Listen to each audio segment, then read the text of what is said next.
Seigneur, merci pour cette soirée. Parle à nos cœurs, Seigneur, et qu'au sortir de cette réunion, que ce soit ici, Seigneur, ou derrière les écrans, nous puissions, Seigneur, ressortir de ce lieu vraiment rempli de toi, Seigneur, renouvelé en toi. Nous te disons, Seigneur, à toi toute la gloire, parce que c'est ton œuvre dans nos cœurs et dans nos vies. Et nous voulons te remercier de tout notre cœur, Seigneur. Amen. Amen. On va chanter ce chant qui nous dit « Il est bon de louer le Seigneur ». Alors, au début, il va doucement. Hein. On ne le démarre pas tout de suite. Il est bon de louer. Non, non. Il est bon de louer le Seigneur. D'accord ? Je compte sur vous. Hein. Allez, on y va.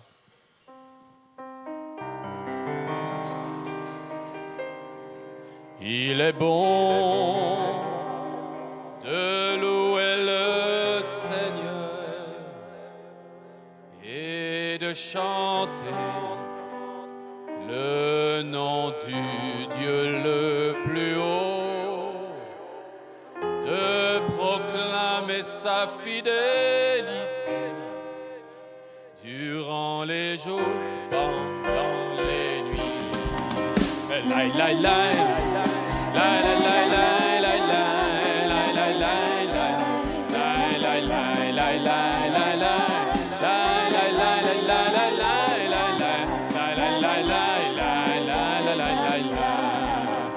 Tes bienfaits ne peuvent se compter, émerveillés par ce que tu as créé. Combien tes œuvres sont grandes, Elohim Baruch Hashem. La la la la la la la la la la la.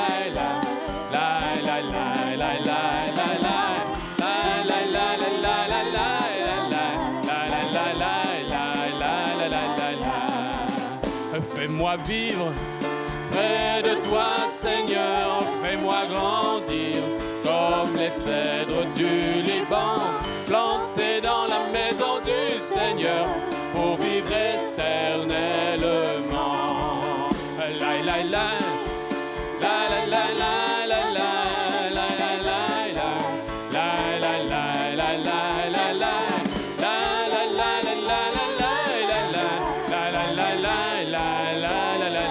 Fais-moi vivre, fais-moi vivre près de toi, Seigneur, fais-moi grandir comme les cèdres du Liban, plantés dans la maison du Seigneur pour vivre éternellement. La la la la la la la la la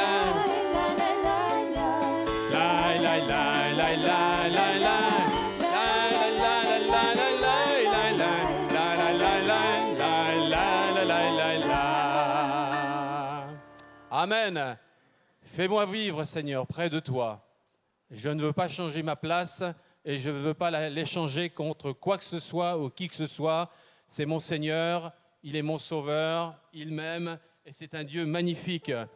On va chanter cet autre chant qui nous dit « Jour de joie, jour de victoire, il étend sa main d'en haut ».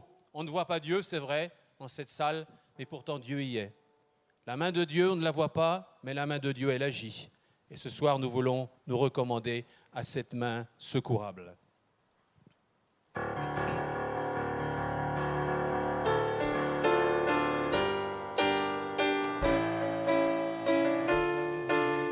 Jour de joie, jour de victoire, il étend sa main d'en haut, me retire des grandes eaux, il me saisit et me délivre, l'Éternel est mon appui, devant tous mes ennemis, Dieu se lève avec éclat, il marche devant moi. Jour de joie, jour de victoire, il étend sa main d'en haut, me retire des grandes eaux, il me saisit et me délivre, l'Éternel est mon appui, devant tous mes ennemis, Dieu se lève avec éclat, et il marche devant moi. Une dernière fois. Joie, jour de victoire, il étend sa main d'en haut me retire des grandes eaux. Il me saisit et me délivre. L'Éternel est mon appui devant tous mes ennemis. Dieu se lève avec éclat et il marche devant moi. Amen. On va écouter un témoignage. Après, on poursuivra avec les chants. Alors, qui ça va être ce soir? Qui on va pointer du doigt ce soir? Les frères, non, pas moi, pas moi, pas moi. Non, c'est moi qui vais vous donner mon témoignage. Courtement. Enfin, le plus court possible. Voilà. Un jour, il y a très longtemps, il y a quelques années de ça en arrière, enfin très longtemps, en même temps c'est pas très longtemps, j'étais sans Dieu. J'étais sans Dieu et j'étais surtout sans amour, sans affectif, sans affection. Je suis né dans un foyer, on va dire, où les parents étaient violents, très violents. Dans ma jeunesse, je n'ai connu que de la violence. Avec mes frères, nous avons connu que de la violence et surtout pas d'amour. Pas une trace d'amour dans le foyer, dans le couple. Et nous avons grandi dans cet état-là. Et c'est terrible, parce qu'on devient des garçons qui grandissent et qui deviennent sauvages, qui n'ont plus de frein, qui n'ont plus rien. Pourquoi? Parce que quand on n'a pas l'amour, eh bien, on est méchant, on n'est pas bien. Et ça a été ma vie, je dirais, pendant de nombreuses années. On a été placé, moi j'ai été placé avec mes frères, moi j'avais 13 ans. On a été placé bien sûr dans un foyer de l'enfance. On a été considéré comme pupille de la nation. C'était la nation française qui devait nous nourrir, nous loger, prendre soin de nous, nous habiller, nous aider dans les choses de la vie courante. Mais toujours pas d'amour dans ce foyer-là. Au contraire, des enfants, des jeunes, des moins jeunes, des filles, des garçons qui étaient aussi sans amour. Et nous étions dans ce foyer de l'enfance. Et c'est vrai qu'il y a quelque chose qui est venu parce qu'on nous a arraché même le si peu qu'on avait, le toit qu'on avait, même sans nourriture, sans rien. C'était quelque chose pour nous. C'était quelque chose parce que ça représentait une famille quand même. Même s'il n'y avait pas d'amour, ça représentait une famille. Quand les services sociaux sont venus au collège pour nous dire, eh bien, vous allez sortir maintenant de chez vous et vous allez intégrer un foyer de l'enfance, ça a été quelque chose de terrible. Ça a été un coup au cœur, mais terrible, terrible, terrible, terrible. Au point qu'on voulait avec mes frères partir la poudre d'escampette de ce foyer de l'enfance. Mais bon, la raison est venue. Et nous avons grandi, j'ai grandi, parce que c'est de moi qu'il est question là, hein, j'ai grandi dans ce foyer de l'enfance. Et puis un jour, je me suis dit, Dieu, non, c'est pas possible, ma vie, ça va pas être ça, c'est pas possible. Je suis dans un foyer de l'enfance, j'ai pas connu d'amour, pas d'affection, rien du tout, et aujourd'hui je suis planté dans ce foyer-là, mais je dis, Seigneur, mais c'est même pas la peine de vivre. J'ai pas de perspective, j'ai pas de vision pour le demain ou après-demain, j'ai rien. Et pour moi, je vous dis franchement que je voulais mettre un terme à ma vie, parce que ma vie n'avait aucun sens. Et c'est vrai que c'était dans ma pensée. Et un jour, j'ai grandi dans ce foyer de l'enfance, bien sûr, 1 année, 2 années, 3 années. Et un beau jour, au mois d'août, je me suis installé, on avait un beau terrain de foot, là, bien vert, et je me suis installé au mois d'août sur ce terrain de foot allongé, et j'ai fait cette prière. J'ai dit, Dieu, en regardant les étoiles au ciel, si Dieu, toi, tu existes, moi, je veux te connaître. C'est la prière que j'ai faite. J'en ai pas fait d'autre. J'ai pas dit notre Père qui est aux cieux. Non, j'ai dit, Seigneur, si tu existes. Pourquoi? Parce que c'était un cri du cœur. Ça voulait dire que, eh bien, j'étais pas loin de commettre quelque chose. J'avais besoin de la grâce de Dieu, mais je ne savais pas qui était Dieu. Moi, on ne m'avait pas inculqué, j'avais été dans les églises catholiques, mais pour faire des bêtises, quoi. Mais je ne savais pas qui était véritablement Dieu. J'en avais entendu parler. Et puis là, j'ai lancé ce cri du cœur. J'ai dit, Seigneur Dieu, si tu es vraiment ce Dieu qui existe, moi, je veux te rencontrer. Et puis, j'ai continué à vivoter ma vie dans ce foyer de l'enfance.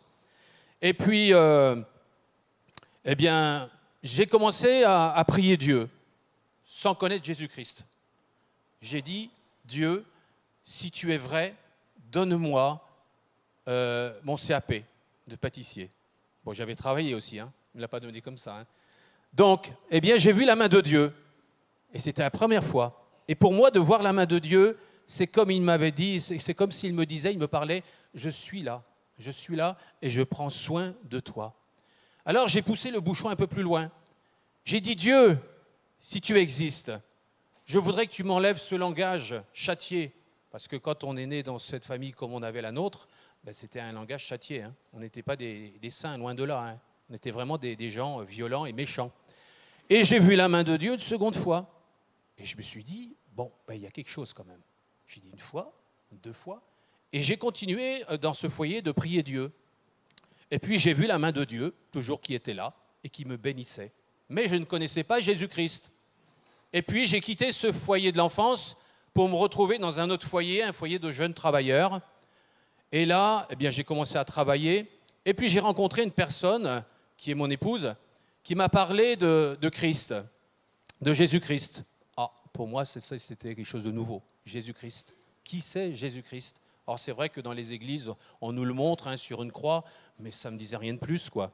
Et puis, elle m'a demandé de venir à une réunion, mais moi, bien sûr, dur comme j'étais, j'ai dit non, il n'est pas question que j'aille dans une réunion. Il n'est pas question de ça. Mais je savais au plus profond de moi que j'en avais besoin.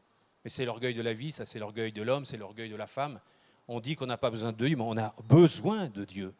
Et alors, j'y suis allé quand même. J'ai dit, tiens, je vais répondre quand même à l'invitation qui m'est faite. J'ai dit, après tout, hein, au point où j'en suis, autant que je réponde à cette demande. Et puis, je suis allé voir dans une petite assemblée à Saint-Brieuc, Côte d'Armor, l'évangile qui était annoncé. Et c'était Alain Choiquier qui prêchait. Et je me souviens très bien de sa prédication. Et ça m'a fusillé net, mais alors, quelque chose de grand, quoi, de merveilleux. Et son message, c'était le suivant, Dieu t'aime. Et il pointait du doigt dans l'assemblée, Dieu t'aime. Waouh! Et c'est venu sur moi. Quand j'ai entendu ça, je dis, waouh, là, il y a quelque chose là. Et après, il a fait un appel, et tout de suite, je me suis levé, j'ai dit, Seigneur, je veux être avec toi. Je veux accepter Jésus dans mon cœur et dans ma vie. Bien sûr, les choses ne se sont pas arrêtées là. Il a fallu que je progresse, que j'aille de l'avant et que je laisse le Seigneur travailler mon cœur et ma vie. Vous imaginez le cœur que j'avais, un cœur dur, terrible, un cœur qui était sans pitié. On a été sans pitié pour moi, pourquoi j'aurais de la pitié pour les gens d'aujourd'hui?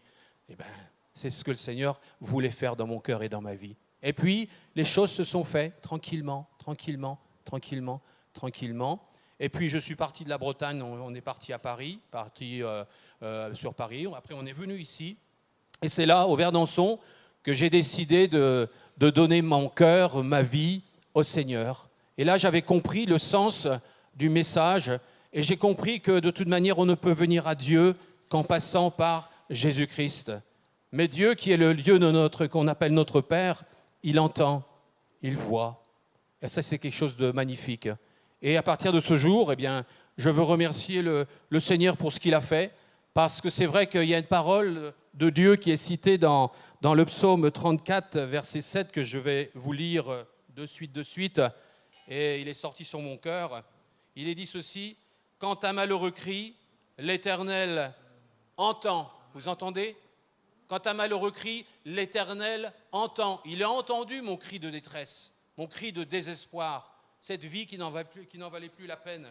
Et il le sauve de toute ses détresses. Nous avons un Dieu qui, de l'Ancien Testament au Nouveau Testament, est un Dieu d'amour. Il a tant aimé le monde. Il m'a tant aimé. Il t'aime ce soir. J'ai envie même de pointer du doigt, il t'aime. Comme le Seigneur l'a fait pour moi. Dieu t'aime. Et c'est un Dieu merveilleux. À lui soit toute la gloire. On va poursuivre par ce chant qui nous dit, le 103, « Pour cet immense bonheur que tu as mis dans mon cœur, je veux chanter, Seigneur. » Et ce soir, c'est ce que je veux faire. Je veux chanter pour mon Dieu.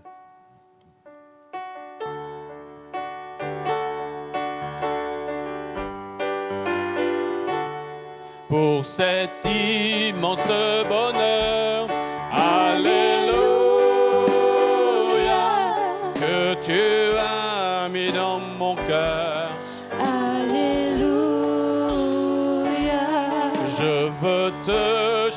est Seigneur. Alléluia. Oui, Jésus est mon sauveur. Alléluia. Je le redirai encore. Alléluia. Amen. Que pour moi Jésus est mort. Alléluia. Voilà pourquoi je l'adore.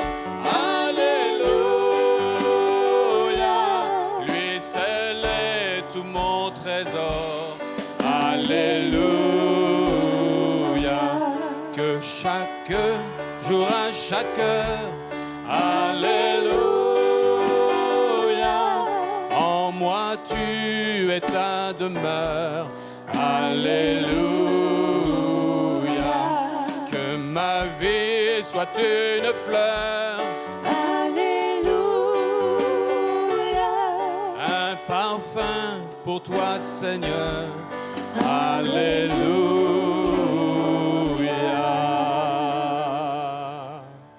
J'avais oublié de vous dire quelque chose au travers de ce témoignage. Juste une petite phrase. Je vous ai dit que je vivais dans une famille violente. Et pour vous montrer le degré de violence qu'il y avait dans ce foyer, juste vous dire que ma mère, qui a été déchue de ses fonctions de mère, de maman, c'est une femme qui a connu beaucoup d'hommes, tous méchants les uns les autres. Et je sais que mon père, qui n'est plus de ce monde, mais qui s'appelle Leroux, eh bien lui n'a pas hésité à tuer sa deuxième femme de coups de chevrotine. C'est dans ce foyer-là qu'on habitait, nous. C'est dans ce foyer-là qu'on vivait. On a l'impression que la violence, elle est minime. Mais vous savez, quand on vit dans un tel endroit, croyez-moi que quand on doit rentrer chez soi, on n'a pas envie d'y rentrer. On n'a pas envie d'y rentrer. Avant de laisser la place à la parole de Dieu, on va chanter ce chant qui nous dit « Non, il n'existe pas un amour si puissant, si merveilleux pour moi, que l'amour de Jésus. » Alléluia. C'est un amour constant, toujours le même. Il ne varie pas. Les situations peuvent changer, mais Dieu, lui, ne change pas. Non, il n'existe pas un amour si puissant, si merveilleux pour moi, Que l'amour de mon sauveur. Je n'ai besoin de rien, car en lui j'ai tout trouvé, et je me sens aimé d'un bon et tendre berger. Une dernière fois. Non, il n'existe pas un amour si puissant, si merveilleux pour moi, que l'amour de mon sauveur. Je n'ai besoin de rien, car en lui j'ai tout trouvé, et je me sens aimé d'un bon et tendre berger.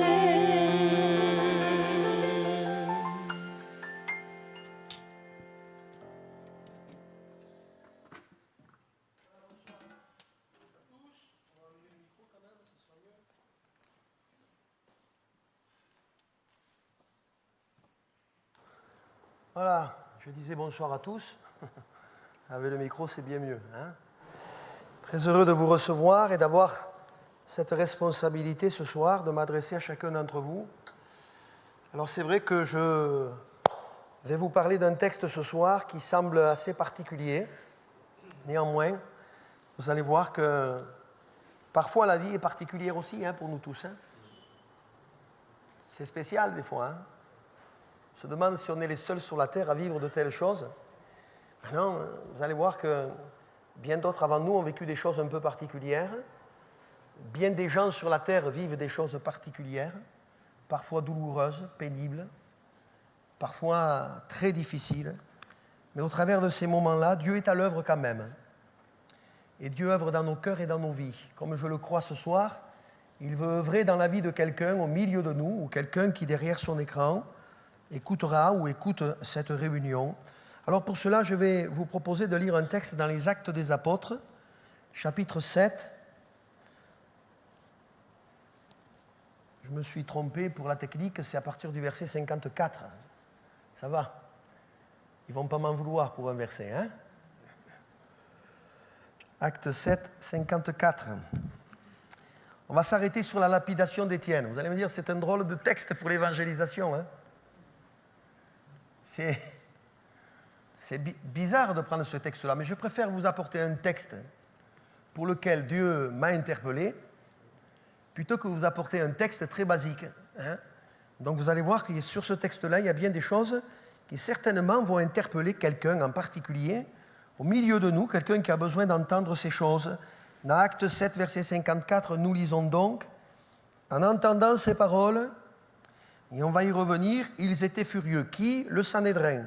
Qu'est-ce que c'est que le Sanhédrin? C'est un tribunal juif qui avait l'habitude de statuer sur les affaires des uns et des autres. Ils avaient une autorité au sein même du peuple. Et en entendant Étienne parler, j'ai presque envie de dire en l'entendant prêcher, parce que ça ressemble presque à une prédication, ce qu'il leur dit, ils étaient furieux. J'espère que ce soir, en m'écoutant, vous ne serez pas furieux. Ça serait dommageable. Furieux dans leur cœur, et ils grinçaient des dents contre lui. C'est possible.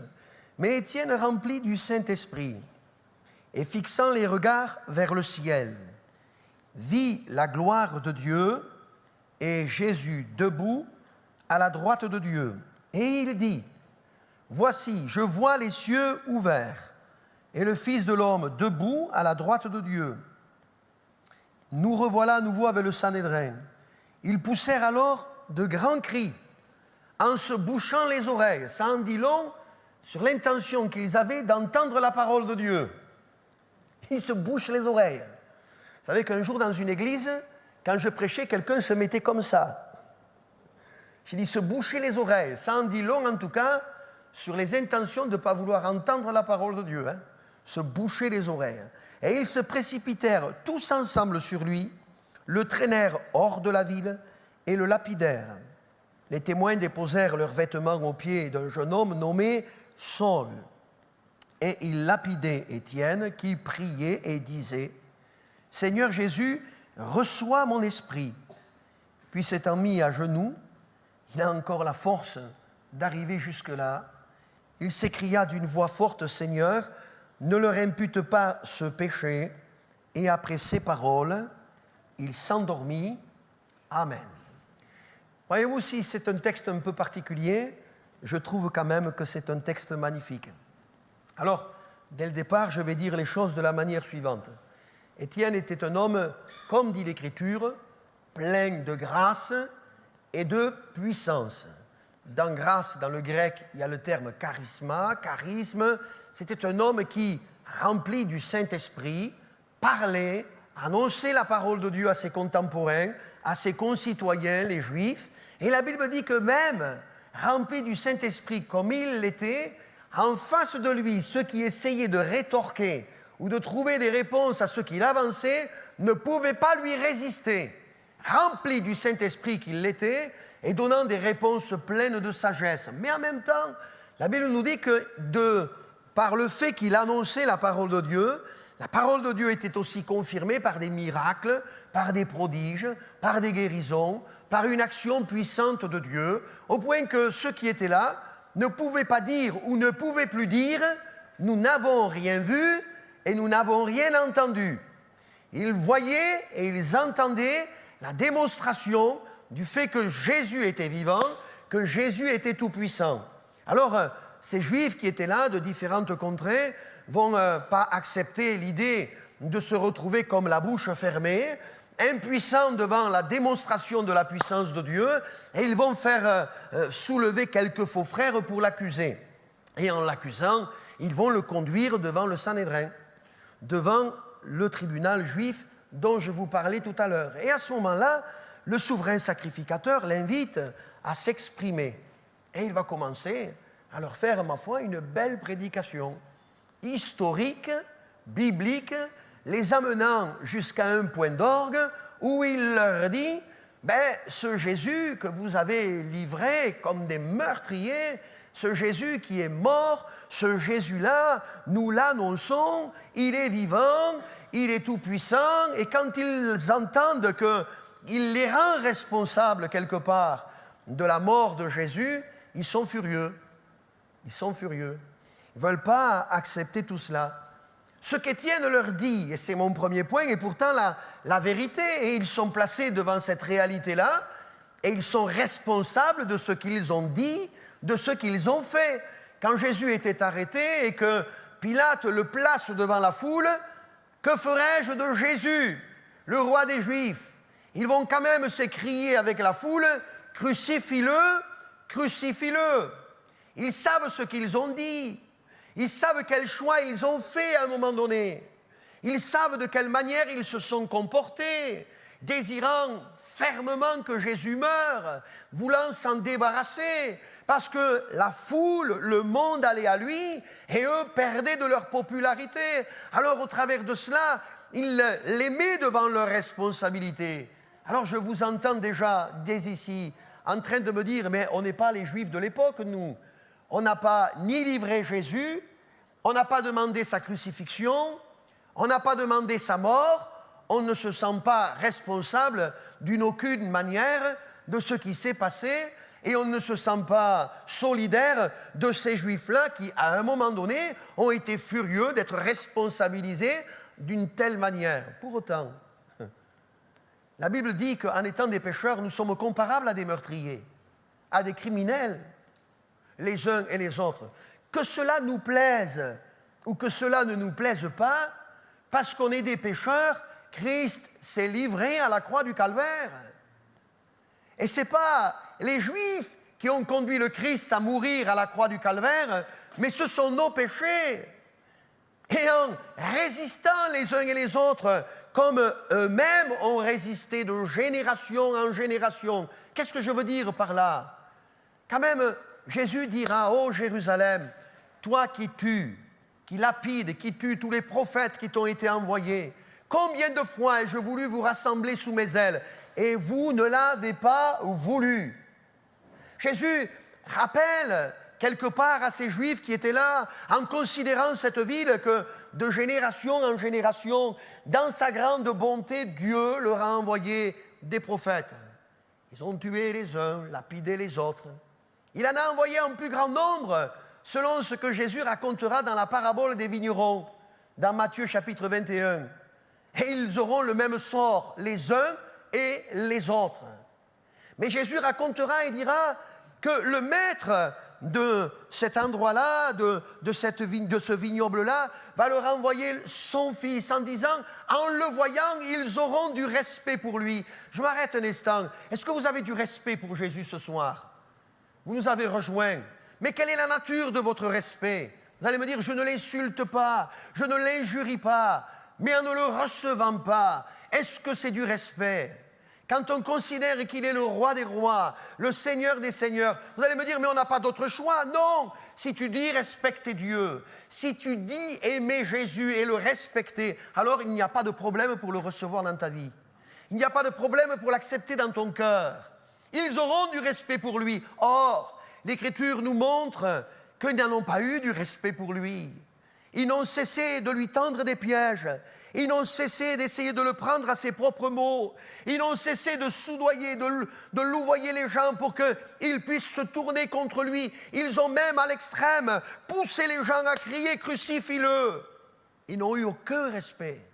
Mais dites-moi, il me semble qu'il n'y a rien de nouveau sous le soleil. Et ce que Étienne leur disait à ce moment-là peut très bien s'appliquer à la génération qui est la nôtre. Quel respect on a pour la personne de Jésus-Christ. Certains le laissent sur le bord des routes, crucifié encore à la croix. D'autres, une fois par an, le mettent dans leur crèche et le symbolisent par un petit enfant. Voilà le seul respect qu'ils ont pour le Seigneur Jésus. Et ils continuent à mener une vie qui est une vie de patachon, une vie où ils font comme ils veulent, où ils sont les seuls maîtres de leur propre barque. Ça, c'est de l'irrespect.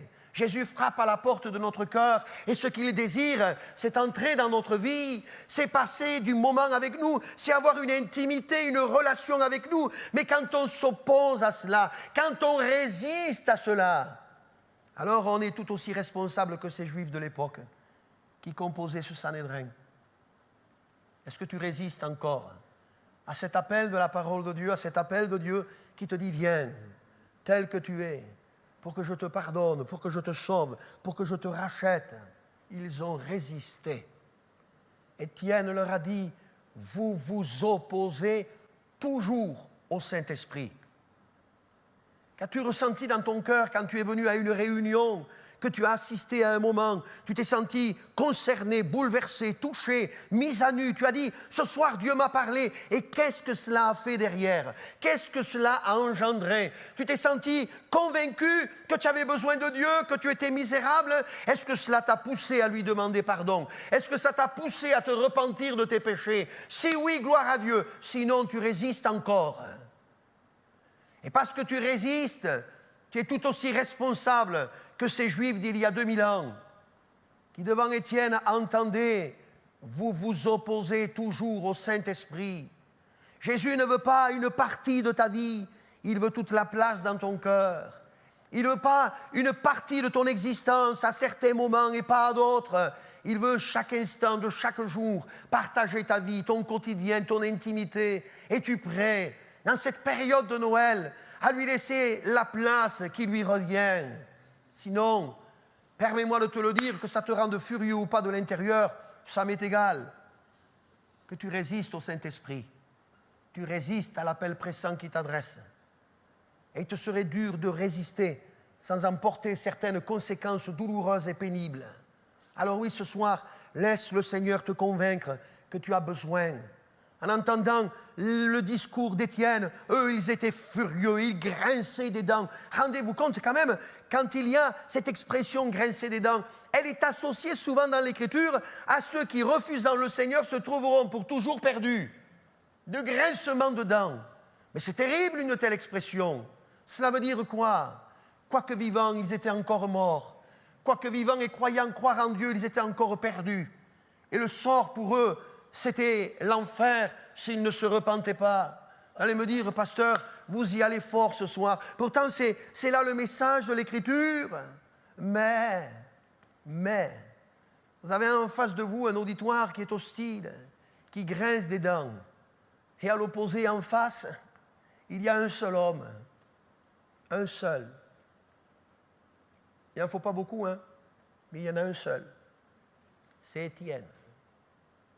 Étienne ne regarde pas à la foule qui est là, à ce Sanhédrin qui est en train de grincer des dents.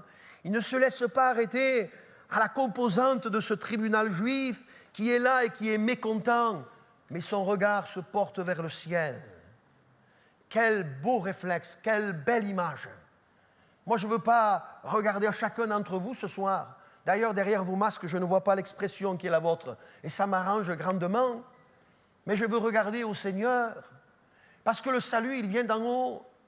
Parce que le secours, il vient d'en haut. Parce que si vous regardez à moi, vous serez certainement déçus, et vous allez sortir sur votre faim. Mais quand on porte les regards vers le Seigneur, et cette réunion, nous l'avons préparée dans la prière, on a préparé hier, on a prié pour ces moments, je l'ai préparé aujourd'hui, et j'ai dit, Seigneur, ce qui m'importe, c'est que ta parole, telle une épée, vienne percuter un cœur, vienne pénétrer une vie. On ne veut pas une réunion pour une réunion, mais on veut un moment particulier où Dieu se révèle, où Dieu se manifeste, alléluia, où Dieu vient changer notre être tout entier et nous donner un avenir, de l'espérance. C'est pas possible de continuer comme cela, avec un tel état d'esprit comme ils avaient, ces hommes-là. C'est pas possible. Étienne, regardant vers le ciel, dit ceci. En regardant vers le ciel, je vois les cieux ouverts. Je vous ai parlé de ce qu'Étienne a dit. Je voudrais vous dire maintenant ce que Étienne voit.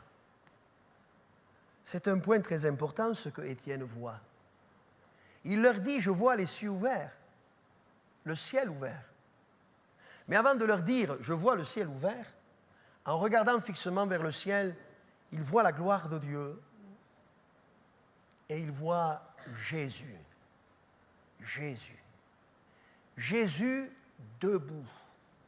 Jésus.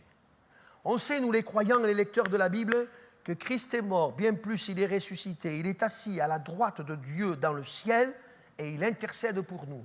Il voit le ciel ouvert et il voit Jésus debout. Il voit Jésus. Voyez, mon vœu et ma prière ce soir se résument à ce cantique qu'on aurait pu chanter.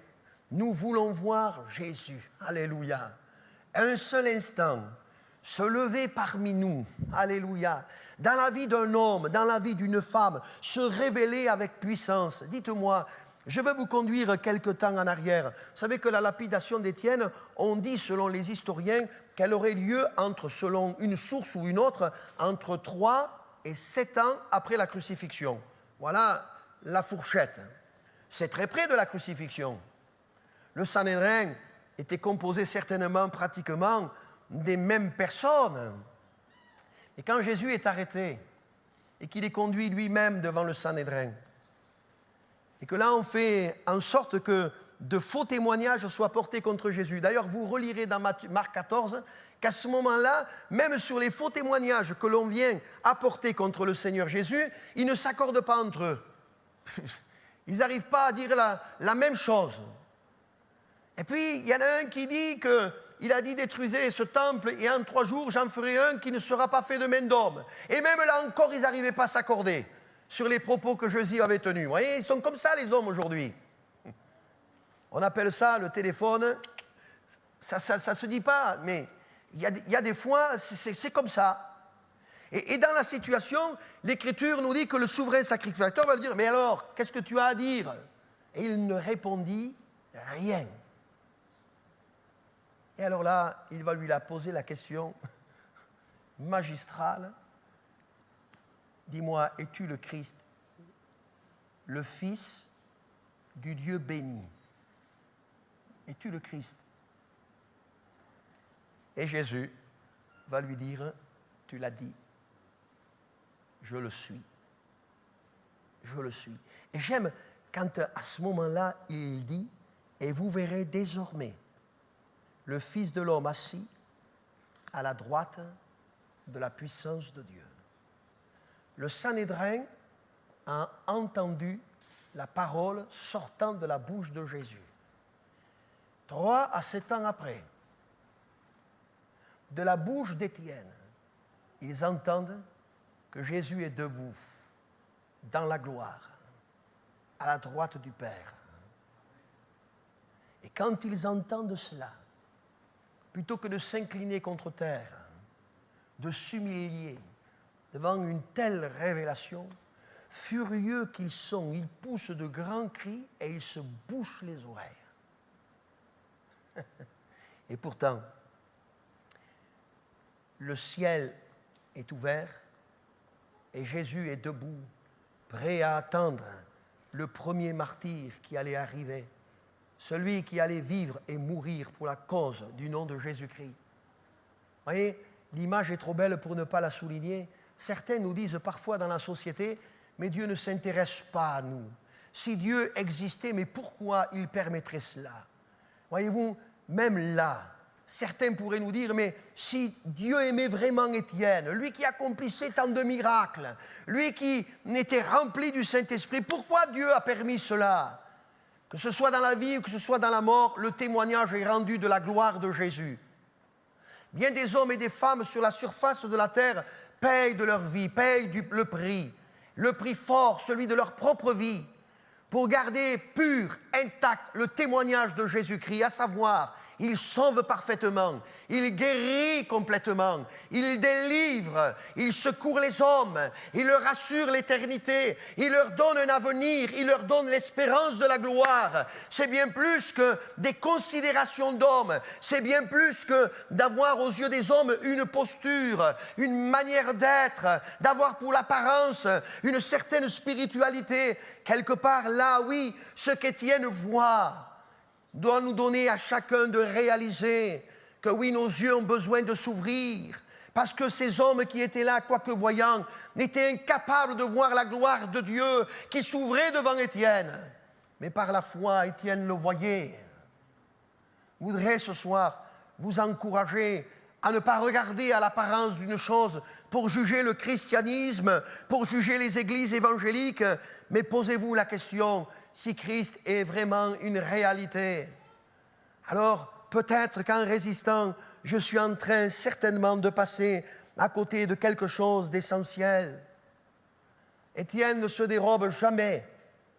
Il reste là. On se précipite sur lui. On met les mains sur lui. On le traîne hors de la ville et on le conduit à l'endroit où on a l'habitude de lapider ces criminels, ceux qu'on juge par la lapidation. Pourtant, qu'a-t-il fait de mal? À l'exemple du Seigneur, qu'a-t-il fait de mal? Rien.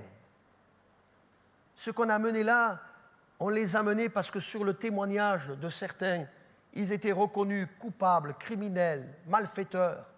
En quoi il est un malfaiteur, un criminel?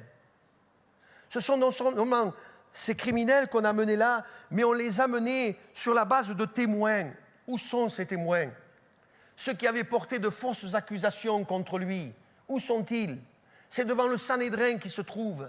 Sur quelle base l'accuse-t-il? Parce qu'il dit voir la gloire de Dieu et Jésus debout. Sur quelle base, selon la loi, s'appuie-t-il pour l'amener maintenant et être lapidé? Aucune. Et c'est là que je me disais, une conscience qui est chargée comme la leur, parce qu'elle était chargée à ce moment-là. Ils savaient le sort qu'ils avaient réservé au Seigneur. Ils savaient de quelle manière ils s'étaient rendus criminels à l'égard de la personne de Jésus. Et quand ils entendent Étienne parler, quand ils entendent dire ce qu'ils voient, je suis convaincu qu'à la différence de ceux qui avaient amené la femme adultère de Jean chapitre 8, qui était là, malheureuse, prise au piège par ces hommes qui vont dire à Jésus « Mais la loi ordonne de lapider de telles femmes, toi, que dis-tu » Que celui d'entre vous qui est sans péché jette le premier la première pierre. Et du plus âgé jusqu'au plus jeune, ils vont s'en aller. Mais là, ce n'est pas repris dans leur conscience qu'ils vont s'en aller. C'est la conscience chargée que la violence entraîne la violence. Et que pour faire taire peut-être leur conscience, ils mettent la main sur cet homme innocent et ils l'amènent, si je ne me trompe pas aujourd'hui, vers la porte des lions.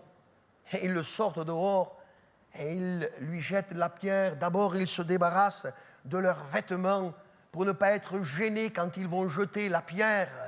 Et ils le déposent aux pieds d'un jeune homme, Saul de Tarse, qui approuve le meurtre d'Étienne. Et ils commencent à le lapider. Ce n'est pas des petits cailloux, hein. Ce n'est pas des petits cailloux. Mais si Étienne a dit des choses qui doivent nous interpeller, s'il a vu des choses qui doivent nous arrêter, il dira en mourant des paroles qui doivent nous aider à prendre une décision. Il vit et meurt pour donner gloire à son Sauveur. Mais qu'est-ce qu'il dit? Qu'est-ce qu'il vit? Je vous disais tout à l'heure, on est en train de le lapider. Mais au moment où on le lapide, lui s'exprime et dit « Seigneur, reçois mon esprit ». Une parole qui nous fait penser à Jésus lui-même, qui sur la croix, si là Étienne, c'est la première parole qu'il prononce au moment où il est lapidé. Jésus sur la croix, c'est la dernière parole qu'il exprimera, en s'écriant fortement « Je remets entre tes mains mon esprit », il expira. Là, Étienne, lui, dans une première parole, dit « Reçois mon esprit ». Puis il se met à genoux et je suis convaincu que les pierres continuent de tomber, que cela fait mal. Il n'est pas fait de bois, il n'est pas insensible à la douleur. Il y a la grâce de Dieu, il y a la présence de Dieu, il y a un Dieu présent au milieu de l'atrocité humaine. Mais malgré tout, il a la force de se mettre à genoux. Et là, à genoux, il prie et il dit « Ne leur impute pas ce péché ». C'est sa dernière parole avant de s'endormir. Mais c'est la première parole de notre Seigneur quand il est cloué au milieu des deux malfaiteurs. Quand il dira « Pardonne-leur, car ils ne savent ce qu'ils font ». Je vais vous le traduire comme cela, et c'est comme cela que je le pense, et dont je suis convaincu, c'est que la prière d'Étienne, avant de s'endormir, pour moi, aura eu au moins un exaucement. Ça n'aura pas lieu pendant la lapidation, ça n'aura pas lieu au moment de sa mort, mais quelque temps après, sur le chemin de Damas, ce jeune homme qui a prouvé le meurtre d'Étienne aura la révélation de Jésus, qui lui dira « Je suis Jésus que tu persécutes ». Voyez-vous, ça peut vous paraître anodin tout ce que je vous dis, et pourtant c'est tellement profond. Jésus entend la prière de ses enfants, et notre prière à nous, c'est que vous soyez sauvés. Pas de n'importe quelle manière, pas en adhérant à un discours théologique évangélique, pas en adhérant à un processus religieux, à une forme de religiosité, mais en acceptant le Christ. L'accepter, c'est vivre pour lui, et c'est jusqu'à aller mourir pour lui. On lui donne notre vie, on lui donne notre cœur, parce qu'on réalise au plus profond de notre être qu'on ne peut plus vivre sans se soucier de notre âme. On a besoin de son pardon, on a besoin de sa grâce. Et quand la parole est prêchée, je ne veux ni être un auditeur oublieux, ni quelqu'un qui s'est habitué à entendre des sermons, mais je veux laisser la parole de Dieu pénétrer mon cœur, au point de me faire réagir, pour que je ne sois pas quelqu'un d'inerte, ni d'opposé, ni de résistant, ni par la résistance qui est la mienne, mais quelqu'un qui se laisse toucher, bouleverser, et qui se laisse sauver par ce Dieu qui ne fait aucun reproche, mais qui nous aime et qui nous tend une main pour nous dire « Saisis-la et sois sauvé, démarque-toi et crois. » Alléluia. Et que le Seigneur vous bénisse à tous ce soir. On va courber nos fronts, s'il vous plaît. On va prier le Seigneur.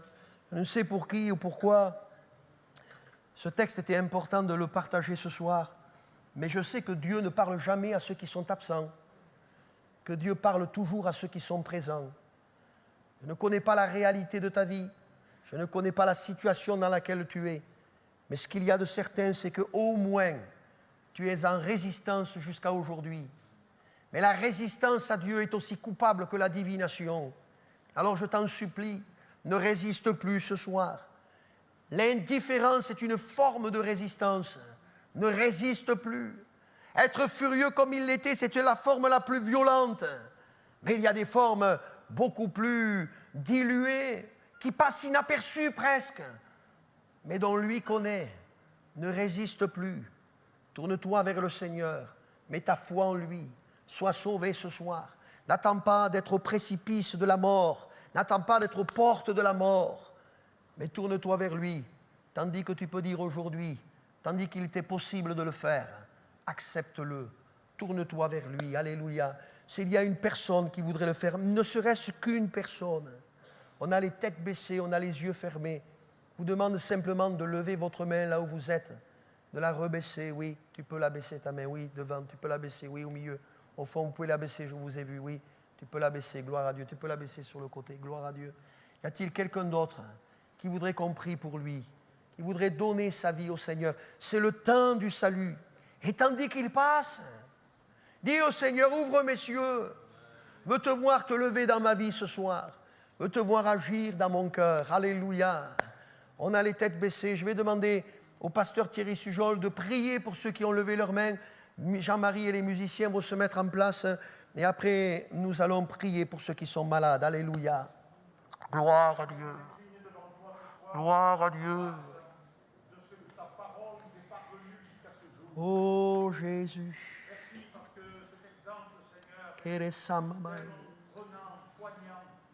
Jésus.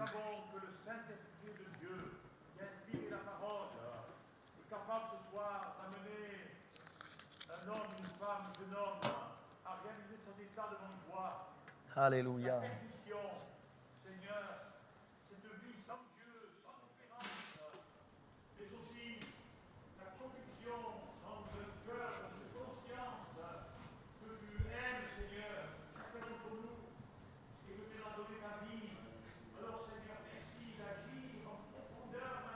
Oui, Père. Amen.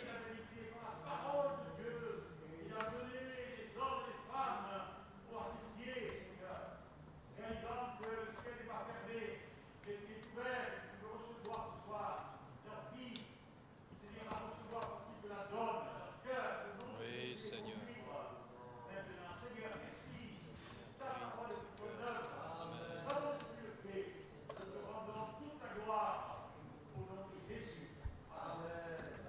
Dans mon cœur, Seigneur, quelque chose de nouveau. Mais dans mon cœur, Seigneur, un renouveau.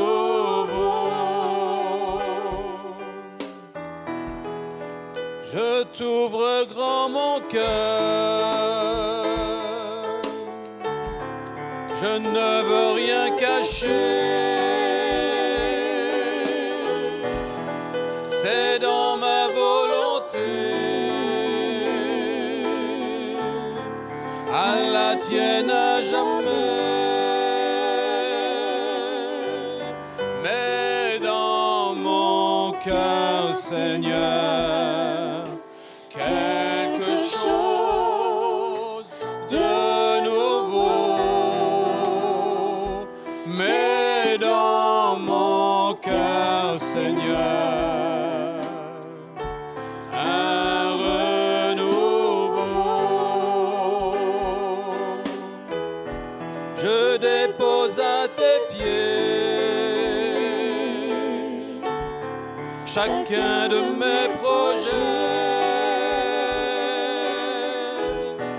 et que toute ma vie soit soumise à l'esprit. Mais dans mon cœur, Seigneur, quelque chose de nouveau. Mais dans mon cœur, Seigneur, un renouveau.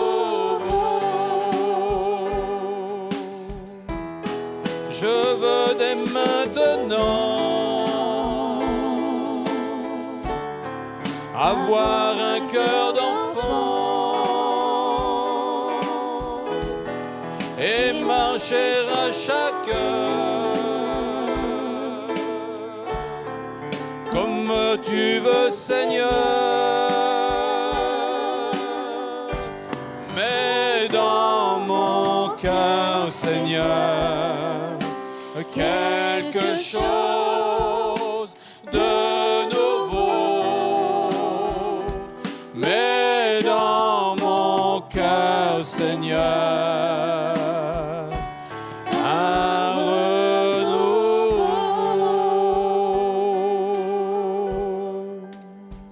Amen. Alléluia. Amen. Voilà, nous allons dire au revoir donc à nos frères et nos sœurs qui nous écoutent sur Internet, nos amis. Que le Seigneur vous bénisse et à très bientôt.